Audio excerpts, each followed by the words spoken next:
La matinale de Radio Classique avec David Abiker. Stéphane, votre invité, le directeur général adjoint de Montpensier Arbevel. Avec Del Sol Avocat. Del Sol Avocat, donnez toutes les chances à votre entreprise. Bonjour Wilfried Galland. Bonjour Stéphane. Bienvenue sur Radio Classique. Le Forum économique mondial de Davos s'est achevé vendredi.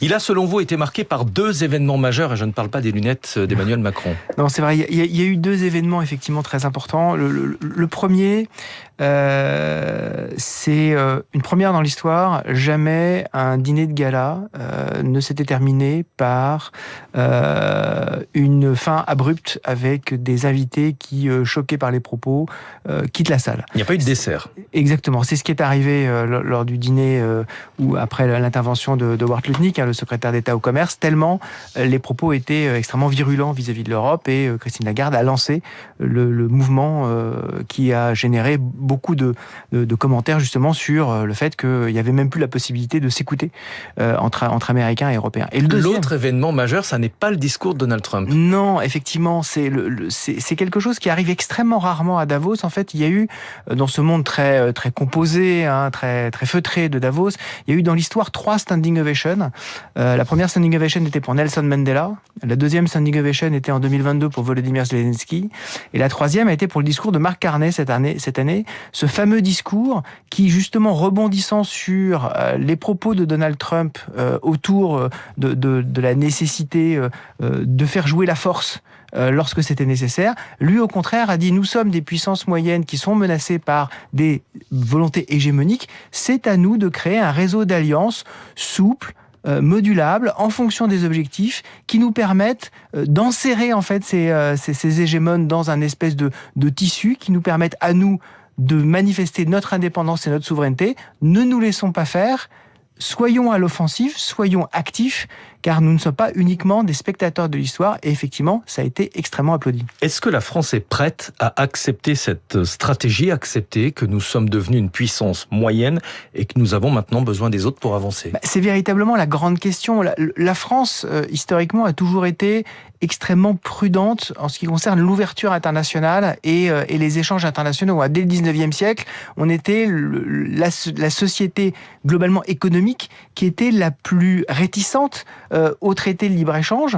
Ceux qui ont voulu faire des traités de libre-échange au 19e siècle s'en sont mordus les doigts, puisque quelques années plus tard, ça a été revu à la baisse. Là, on a exactement les mêmes réflexes de la société française. Or, nous sommes dans un monde où nous ne pouvons plus aujourd'hui, en tant que France, nous contenter d'être une espèce de monade, une espèce d'entité semi-autonome qui décide elle-même de ce qu'elle veut faire sans coordination et sans échange. Nous devons être au centre des échanges, mais pour ça, il faut être fort économiquement, il faut avoir des choses à proposer. L'Europe également a cette même problématique.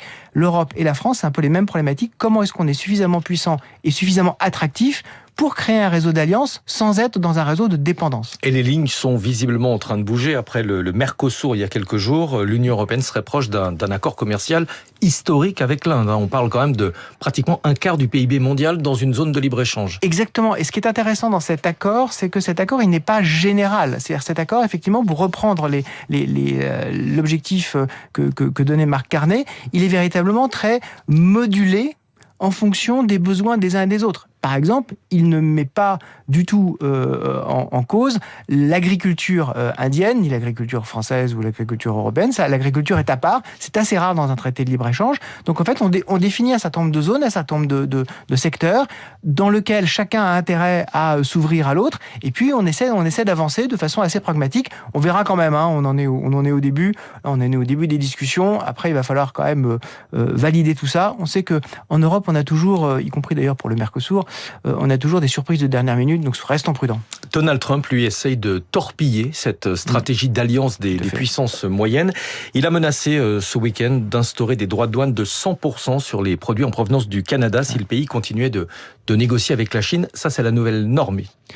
En fait, il utilise les droits de douane comme étant un instrument de, peut-être pas de coercition, mais en tout cas d'intimidation extrêmement fort. Et la question, c'est est-ce qu'à un moment donné, il va y avoir, à la fois au sein des États-Unis des normes qui vont être édictées par la Cour suprême. On attend ce fameux jugement de façon... quasiment toutes les semaines, on attend le jugement de la Cour suprême sur les droits de douane et sur cette capacité de Donald Trump d'utiliser, sans l'accord du Congrès, ces droits de douane. Mais effectivement, pour lui, la puissance des États-Unis se mesure à la capacité de faire plier d'autres pays, en particulier ses alliés, à mesure des menaces qui font peser sur eux. Vous ne pouvez pas vous passer du marché américain, vous ne pouvez pas vous passer des technologies américaines, alors je l'utilise pour vous plier à mes désirs. C'est quand même assez risqué et même Donald Trump pourrait s'en mordre les doigts. Il a déjà un petit peu fait machine arrière sur l'Europe. Alors on commence à connaître un peu la mécanique. Donald Trump montre les muscles, il Exactement. menace. Et ensuite, TACO, c'est un acronyme des marchés financiers. Trump always chickens out, ça veut dire que Trump finit toujours par se dégonfler. Mais selon vous, ça n'est pas lié uniquement à la fermeté d'autres zones géographiques, et je pense notamment à l'Union européenne, c'est aussi et surtout la conséquence de la hausse des taux de crédit américains. Exactement. Il ne faut pas oublier que chaque économie fonctionne sur la base de matières premières. La matière première numéro 1 de l'économie américaine, c'est le crédit. Et le coût du crédit, ce sont les taux d'intérêt. Et donc, quand vous êtes privé, ou en tout cas quand vous avez une menace d'augmentation très forte de votre matière première numéro 1, c'est-à-dire le crédit, à un moment, vous êtes obligé de revenir en arrière. À chaque fois que les taux d'intérêt américains se sont tendus de façon très forte sur les marchés, Donald Trump a fait machine arrière. Et ce qui est intéressant de noter, c'est que ces taux d'intérêt à long terme, c'est ça qui est important, c'est eux qui en fait vont déterminer la capacité des Américains, par exemple, à avoir un crédit immobilier. Donald Trump, un de ses combats numéro 1, comme en Europe d'ailleurs, mais c'est l'accès au logement des Américains. Si jamais vous baissez cet aspect très important pour sa politique, alors il est obligé de revenir en arrière. Donald Trump veut toujours tout contrôler, il essaye de remettre la main sur la réserve fédérale américaine, mais petite précision, contrôler la Fed, ça ne permet pas de contrôler la courbe des taux longs. Exactement. Et ce qui est très, très, très intéressant, c'est que lorsque la Réserve fédérale commence à baisser ses taux en septembre 2024, les taux d'intérêt, aujourd'hui, les taux d'intérêt à 10 ans sont inférieurs à ce qu'ils sont aujourd'hui. Or, depuis, la Réserve fédérale a baissé de presque 2% complet, 175 points de base, 1,75% les taux courts. Ça veut dire que malgré cette baisse très forte des taux courts, on a eu une hausse des taux longs. Pourquoi ? Parce que cette hausse des taux longs sont les marchés, ce sont les investisseurs institutionnels, particuliers, qui décident du prix du risque, du prix du temps au sein de l'économie américaine. Et ce prix du risque, il est en train d'augmenter. D'abord parce que on a, et ça c'est une bonne nouvelle, de meilleurs taux chiffres de croissance aux États-Unis. Donc ça veut dire qu'effectivement, vous pouvez exiger davantage en termes de rentabilité, mais aussi parce qu'effectivement, vous avez peut-être une compétition pour l'épargne, et que cette compétition pour l'épargne mondiale, les États-Unis ne sont pas sûrs de la gagner. Et est-ce que ça veut dire, il nous reste moins d'une minute, que les pays qui détiennent le plus de dettes américaines peuvent faire plier Donald Trump ? En tout cas, ce qui est certain, c'est que ce qui va se jouer, c'est davantage, à mon avis, sur les flux que sur les stocks. Sur les stocks, effectivement, c'est l'Union européenne qui détient le plus de dettes américaines. En termes de pays, c'est le Japon. En termes d'union, c'est l'Union européenne.